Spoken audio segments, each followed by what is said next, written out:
Welcome to New Release Review, part of the Movie Friends podcast. My name is Seth. Today we're talking about Mean Girls from 2024, directed by Samantha Jayne and Arturo Perez Jr.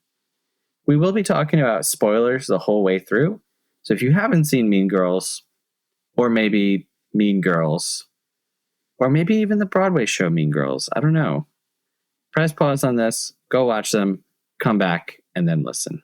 My guest for today is Michelle Rubenstein. She's a voice that perhaps you've heard before on this show. Hey, Seth. Thanks for having me. How's it going, Michelle? How's it going, Seth? We're here to do an emergency.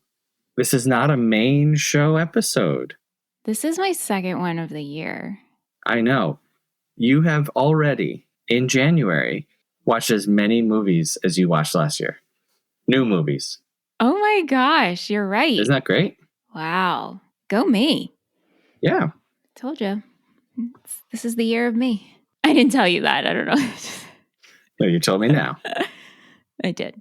So we were together recently when we did our episode on Shrek 2.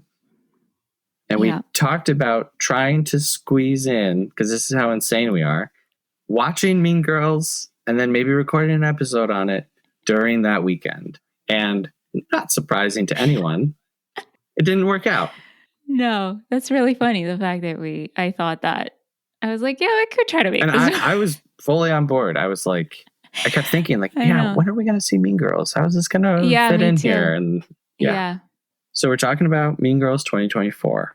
But I briefly wanted to ask you about Mean Girls 2003. 4? 2004? Is it 4 or 3? I thought it was 4. Yeah, 2004. So how did you feel about Mean Girls 2004? Did this one compare? All of that stuff. Yeah, I mean, I think we all can agree. Like, Mean Girls 2004, when it came out, it was iconic. Yeah, definitely. And it still is. It is so good. And so I was really excited to see this musical adaptation to film. I wanted to see the Broadway musical. I just never got to it. But the way I look at it is this was originally a self-help book. Right. Okay. Based off of Queen Bees and Wannabes.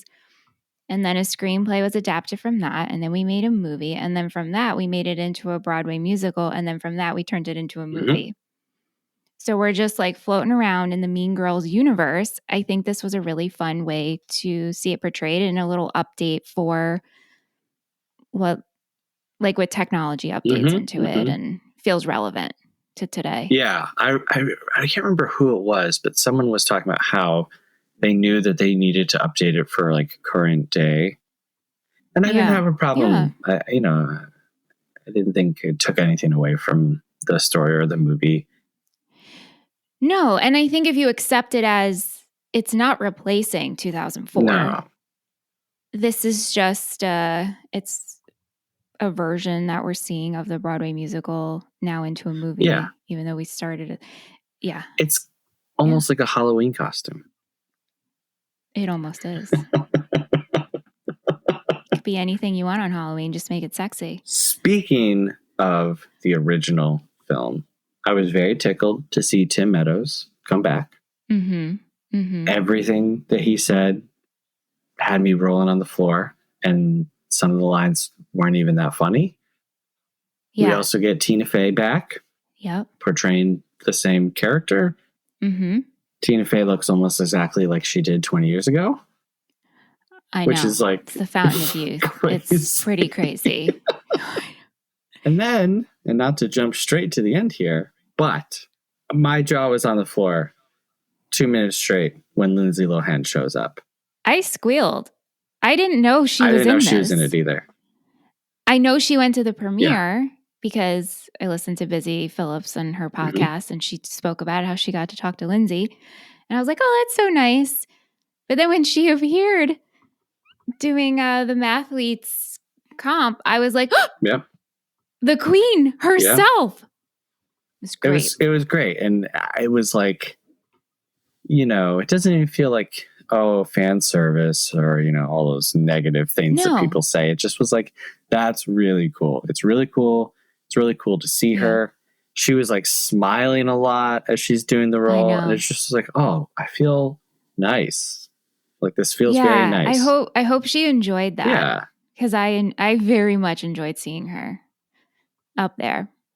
Not to, be two old people talking about Mean Girls and only talking about the old people in Mean Girls, but you mentioned Busy Phillips. How did you feel? You know how I feel about Busy. I mean, Busy to me can do no wrong. I love her so much, and I thought she was great as Mrs. George. I mean, she's like absolutely perfect for that role. I loved her odd physicality that she brought to the role, where she's kind of like stretching and like leaning and like, I know her legs are just crossed like all over. She fills up the frame with her bot. She's so stinking good. Have you seen Girls Five Eva? I haven't seen Girls Five Eva. So because you like 30 Rock and you are a fan of Our Busy, I think you should watch it. It is so good. Yeah. She's so good in that. Well, I went and saw her. I know. Last year. I know. Unfortunately, without you. Mm-hmm. And she was singing at their live recording. And I was just like floored. Like, she's not like a good singer. She's a great singer. She's so good. She can do anything she wants. And so I was surprised she didn't sing in this, actually. Because when I heard she would be playing Regina's mom, I was like, oh, that makes sense. It's a musical. She's a fantastic singer. Obviously, she's also a great comedic performer. And I was like, I just could like immediately picture her in this. Yeah. But then she didn't sing.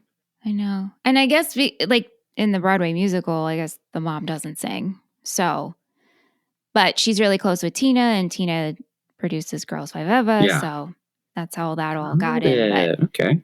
I squealed when I saw Busy. I knew Busy was coming, but like I am such a fangirl of hers.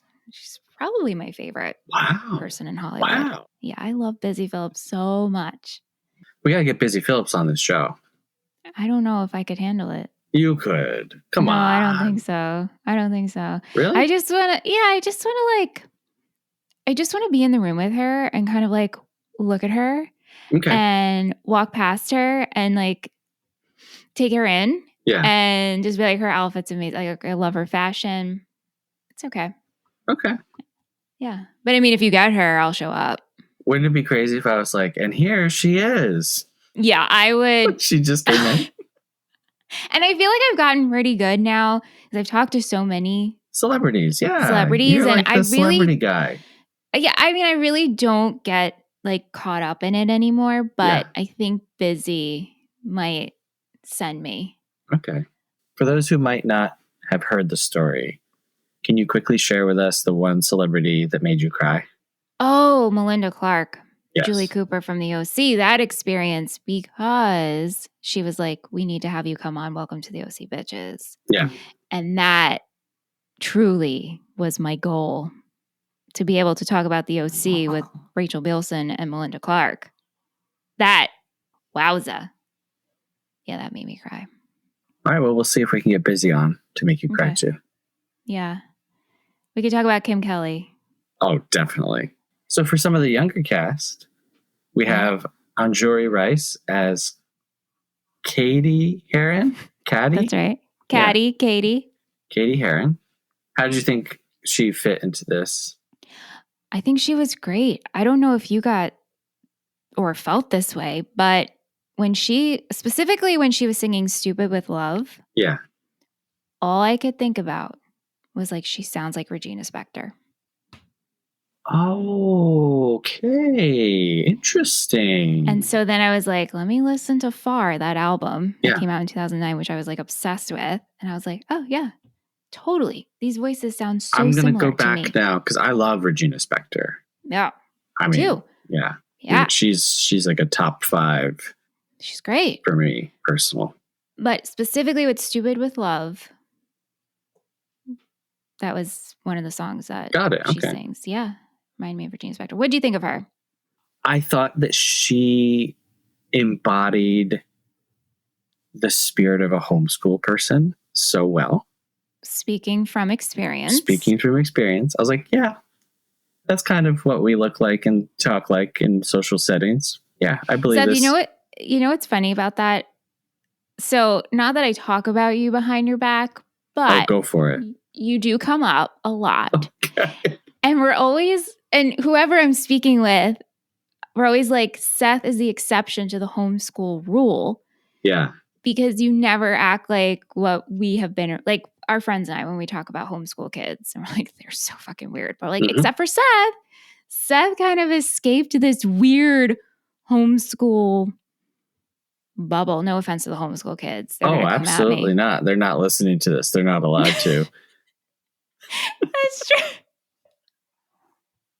No, I think I like overcorrected where I went from like, oh no, he's a weird homeschool kid to like, oh, he's a normal guy to like, oh no, too far.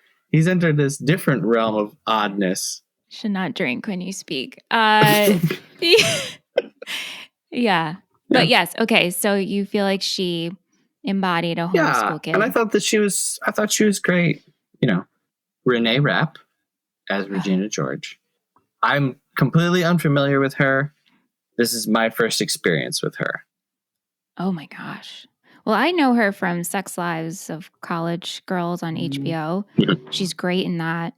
And then from there, I researched her a little bit and I was like, oh my God, she sings. She's so hot. Like, in my opinion, Renee Rapp is just like, she's hot. I wish I had a better word. Okay. Let's just keep it at that. She's so flippin' hot. Mm-hmm. Yeah. She's got a great voice. And she was in the Broadway musical. Yeah.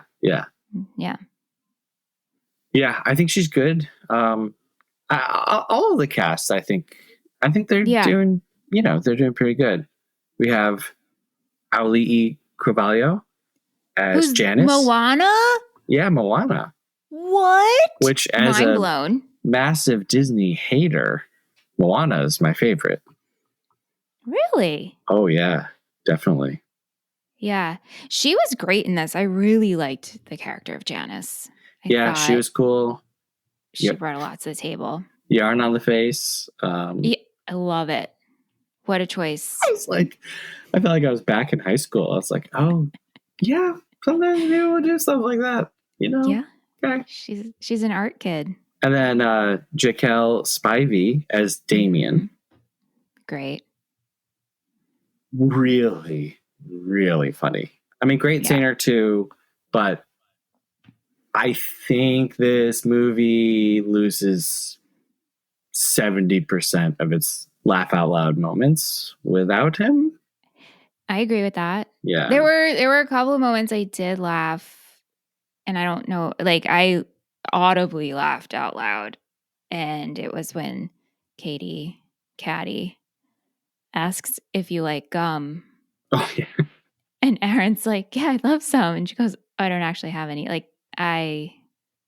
But you're right. Without him, it loses some comedy. Yeah. So I went to see this. Someone was sitting in my seat, which I kind of hate assigned seating in theaters now. I hate that that's become like the standard. Mm-hmm. When we were growing up, you bought a ticket and it was just, it was the jungle. You had to put your jacket on seats. Yeah. Oh no, someone's coming. Yeah. If you were late, you didn't get a good seat, like whatever. So someone was in my seat and I didn't tell them. Like I just walked past them and they stopped me and they're like, are we in your seat? And I was like, yep. I was like, but it's fine. I'm going to go over here. I was like, my only request is if I'm sitting in someone's seat, you might have to move. Were you by yourself? I was by myself. Yeah. Okay. So the movie starts and it sounds like it's coming through a tin can. It sounds like this like weird robotic voice. Let's see. Maybe I can put on a filter. It sounded like this. All right. If that filter didn't work out, this whole segment will be cut. But anyway, so I've never had to do this before, but I felt like the duty of, 100 years of movie guys fall upon me. And I was like, I have to go tell somebody. And so I jumped up out of my seat and I jumped over the people who were sitting in my seat. And they were like, are you going to tell someone? And I said, yeah. And I ran down the stairs. And I ran out and found a manager. And I was like, hey, the audio in Theater 8 is off. And then they took off running. And I ran back to my seat. And all these people around me were like, did you get someone? Did you get someone? And I was like, yeah.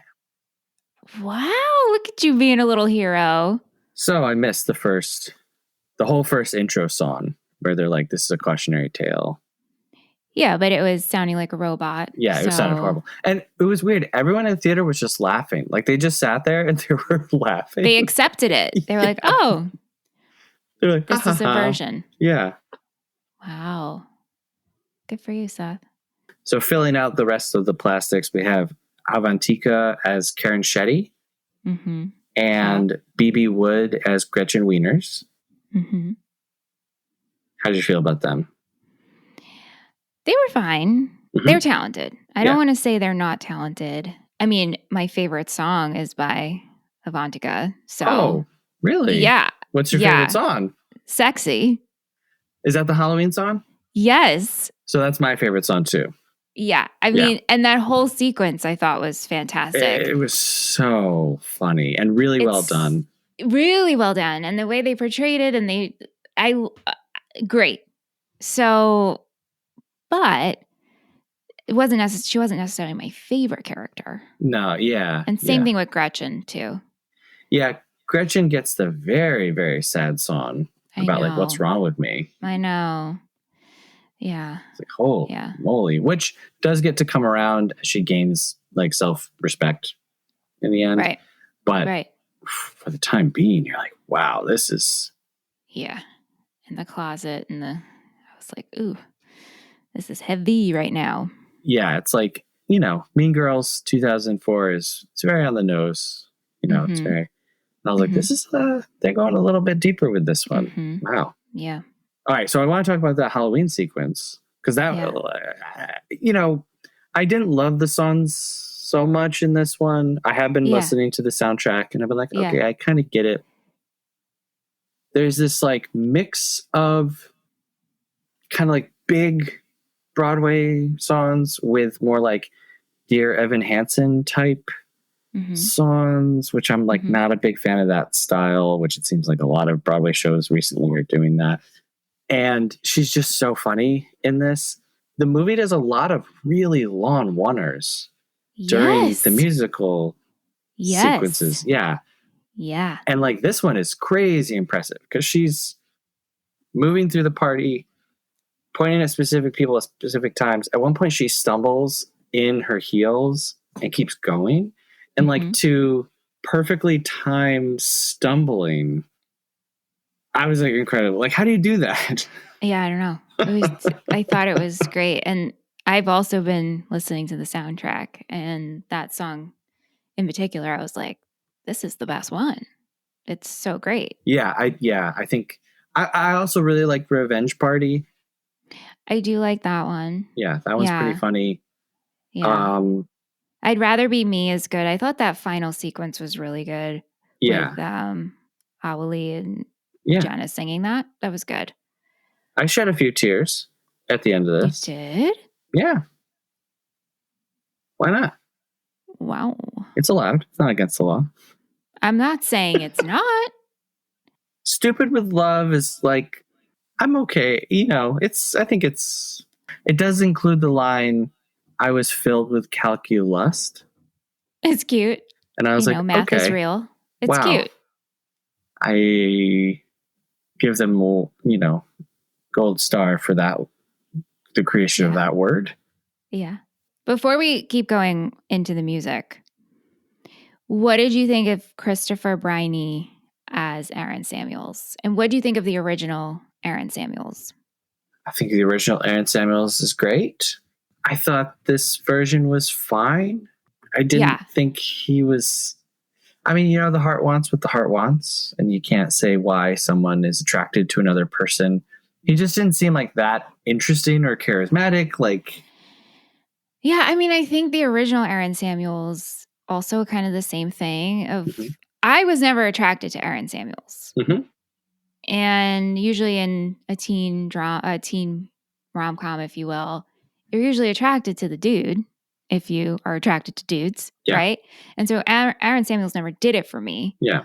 And so I think Christopher's portrayal was pretty on par of like who Aaron is kind of who he is. Mm-hmm. I know him from The Summer I Turned Pretty, which is on Amazon, and Okay. I love that show. Okay. And he's very good in it. And he definitely goes deeper. Yeah. I don't think Aaron is that deep of a character. So how could we No. expect him to bring anything to the table? Yeah, it's like Katie's falling for him, and like just almost all of his. It's one of the least interesting parts of the movie, and like it kind of always has been to me. Yeah, right. He's definitely more used in the plot as like one of the big wedges between Katie and Regina. Right. So I get why he exists. It just feels like in a movie that's supposed to be like turning, high school girl culture on its head and making fun of it, to also have this love interest and it all comes together in the end. I'm like, yeah, but then you just did the thing that you're making fun of and you're supposedly better than. Right. So I could not get over, I was so distracted by him. He looks so much like Austin Butler. Oh, you think? Oh my gosh, yes. I was like, I was freaking out. Like every time, like they would focus on his face for too long, I just saw Austin Butler shooting through my screen, and I was like, yeah. You didn't think so? No, not at all. Wow, do I have like face blindness? Dude, between this and Giovanni Ribisi. That's old Marty. Old Marty. Okay. Speaking of attractive men who are playing roles that they're too old for, we also get Jon Hamm taking over as the coach. Yeah, I don't know. How do you feel about Jon Hamm as a whole? Well. Jon Hamm as a whole is a babe. Uh-huh. I really do enjoy Jon Hamm when he's on screen. In this, he didn't have a huge role. Mm-hmm. And so I'm like, why did we give Jon Hamm this? Was Jon Hamm like, hey, Tina, can I be in Mean Girls? And she was like, yeah, okay. Right. You do this accent. Right. This is who you're going to play. And we'll let you in. Because they did Kimmy Schmidt together. That's right. Yeah. Yes. Yep. So maybe and he's funny. Jon Hamm is super funny. I get sad thinking about Jon Hamm. And that sounds dramatic. It's not. What? I do. Why? Because he's very funny. Oh. And he wants to be very funny. I remember when he was doing Mad Men, he would do these little skit bit parts, but everybody wanted him to be Don Draper.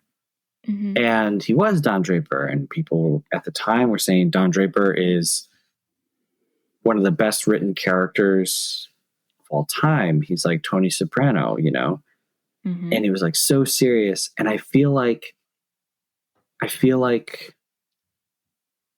Jon Hamm has kind of the Ryan Gosling problem, where he's so handsome and he does, stoic, angry dude so well that then people are afraid to see him in comedic parts, which it's like, oh, poor baby, what a problem to have.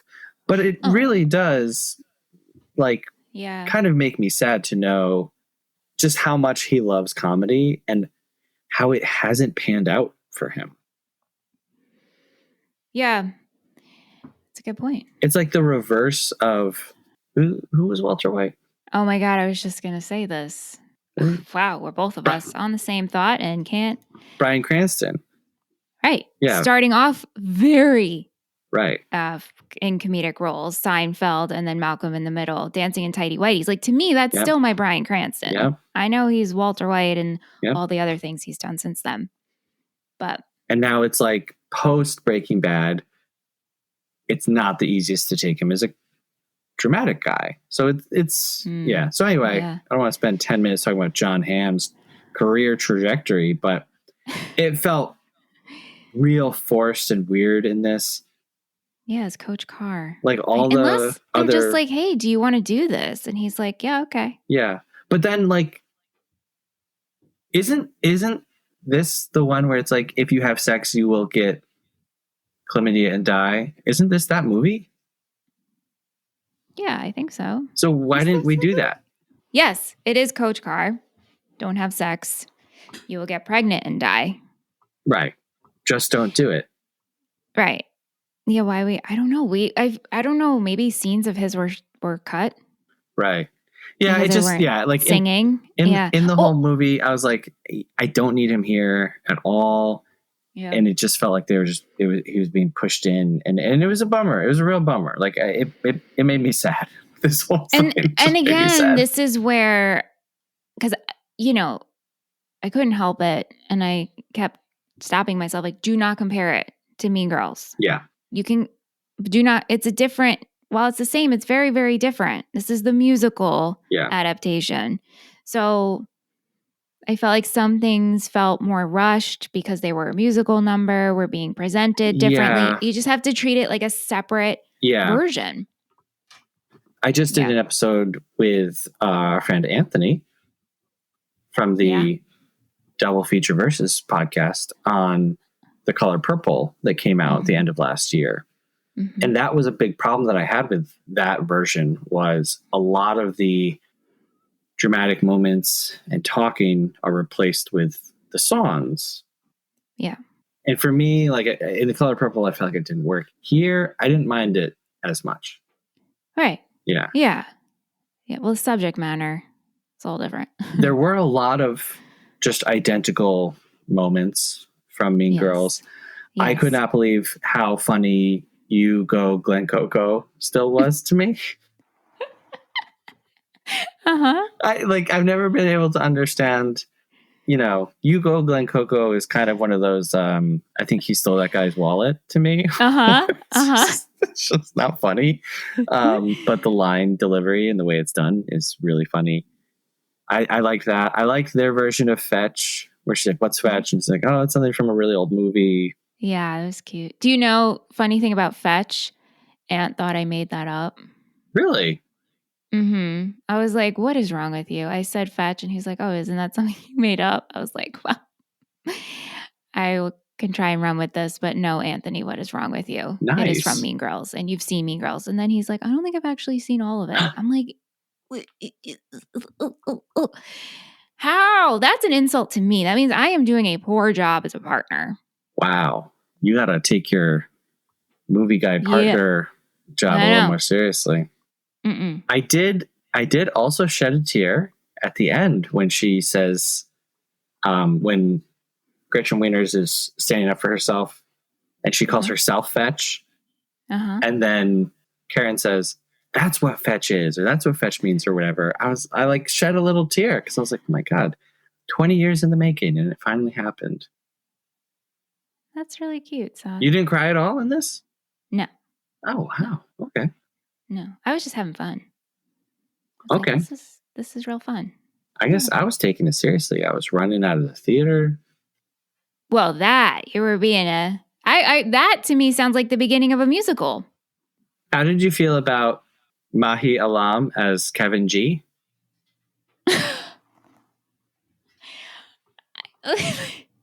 Kevin's just so ridiculous. Yeah.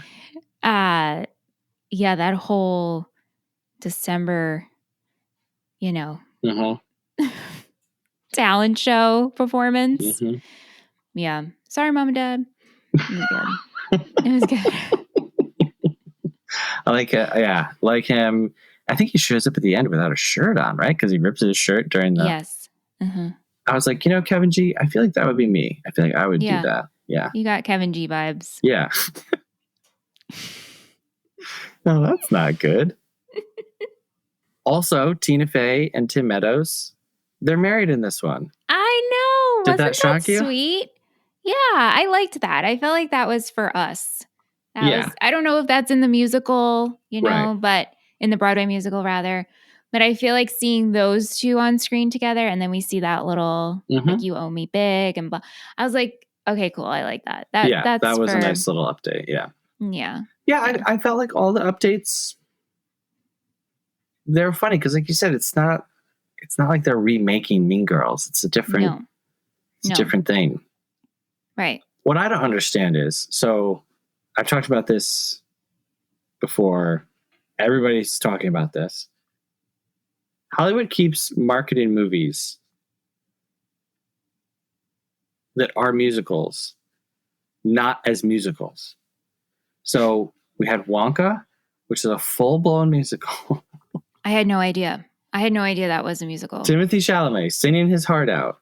Timmy. Just nothing. The Color Purple, it was like they were afraid to say it was a musical. Mean Girls, very little part of it included as a musical. I just watched the Adam Sandler movie Leo on Netflix about him as a geriatric lizard, as a class pet. It's like a kid's movie. That is a full-blown musical. Had no idea until I got into it. What is wrong with them? Do they think?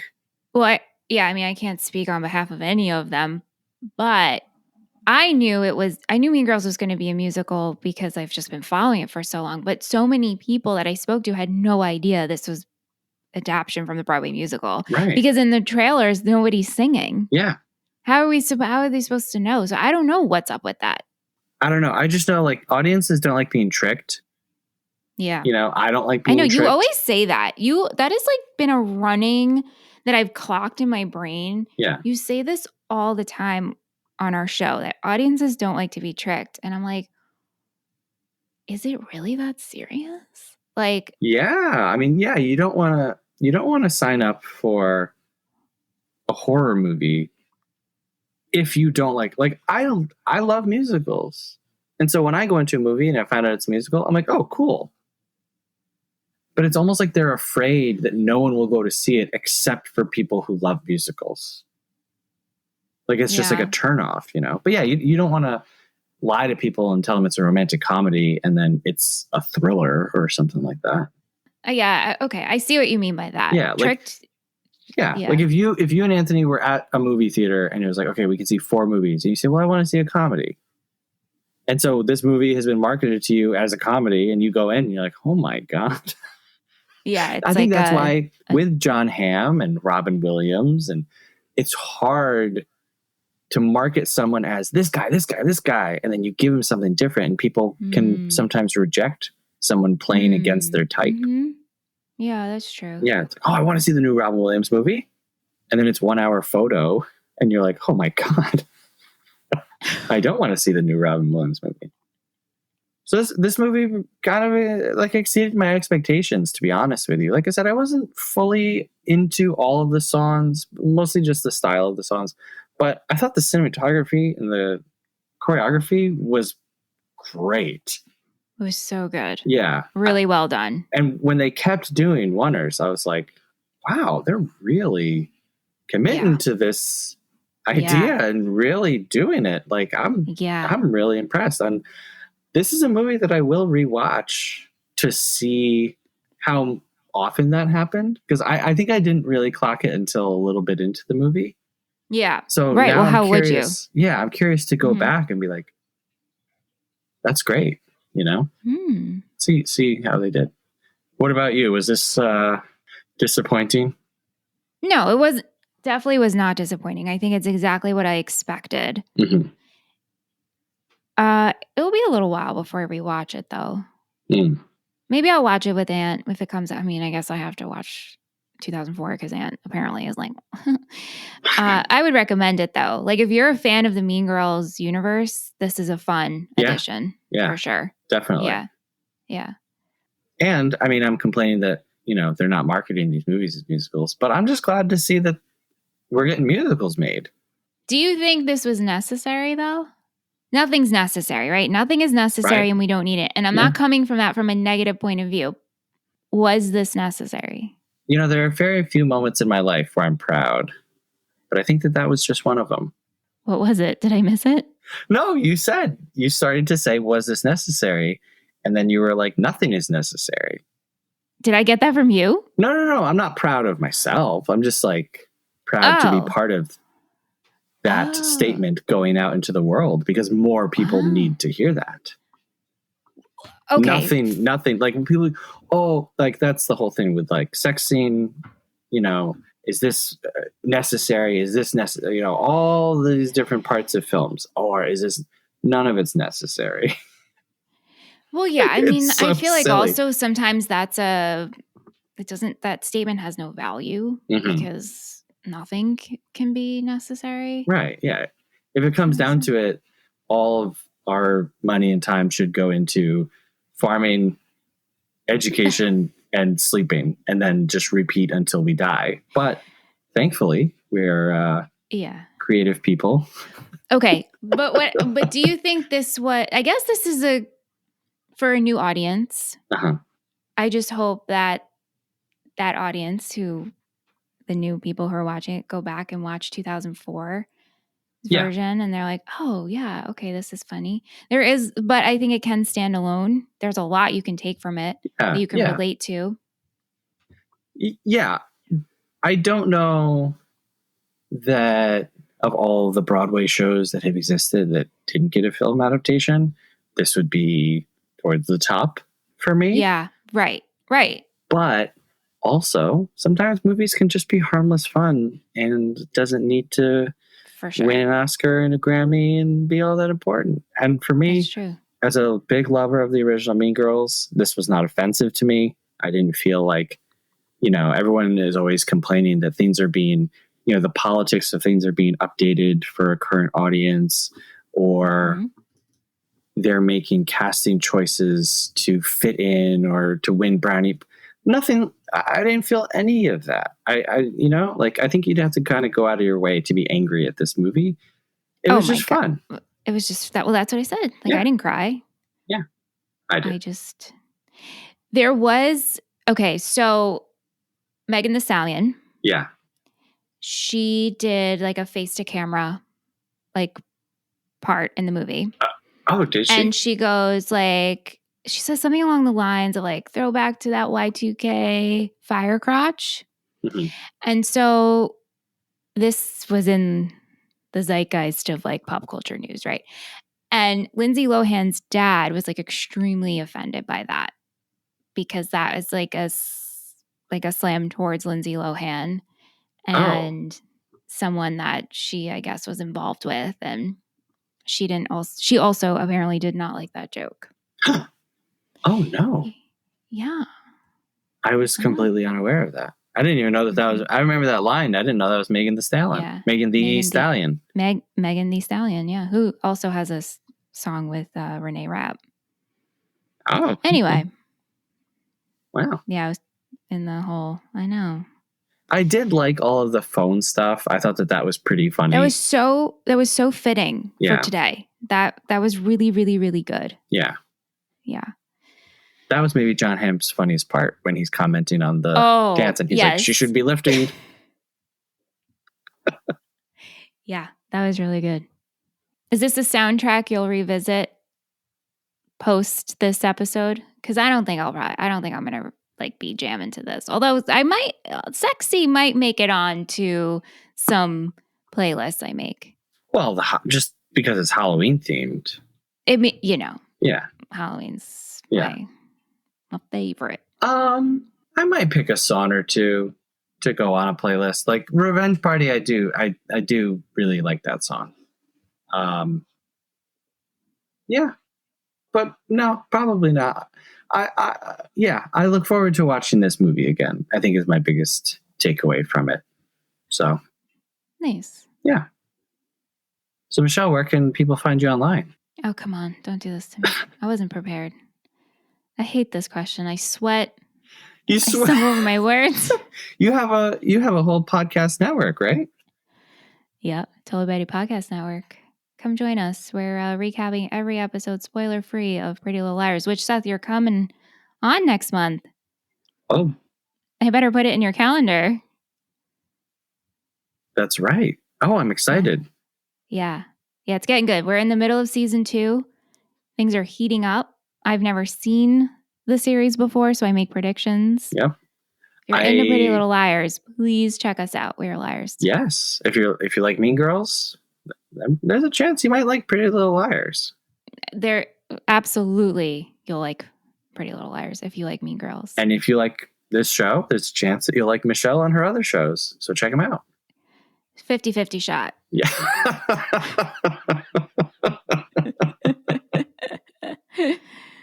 Well, thanks, Michelle. Thanks for having me, Seth. Yeah, this was fun. I hope fun. I get to come back and do a little bit more with you sometime. It's a 50-50 chance. Mm-hmm. Hey, thanks for listening. If you're not subscribed yet, just press the button. Come on. What's the big deal? You can give us a rating. I don't care. You know, I'm too cool for that. I'm too cool to care. Whatever. Oh, I care. I'm going to interject here. Okay. No, I actually really care. Please consider rating and reviewing 5 stars and leaving us a review. Send us an email, moviefriendspodcast@gmail.com. Let us know what you thought about Mean Girls 2024 or 2004. I don't care. Should there be another one in 20 years? Let's find out. You can also support the show, patreon.com/moviefriendspodcast. Gets you access to all of our additional shows, our Patreon Discord, and while supplies last, a free t-shirt. Come on. This is the shirt that blew up the internet, folks. You got to get this t-shirt. And you're getting it. Yeah. Well, thanks again for listening. Have a good one. Movie Friends is produced by Seth Vargas and Michelle Rubenstein. Music by Anthony Pecora. If you like the show, please subscribe and give us a rating. It really helps us find new friends. Thanks.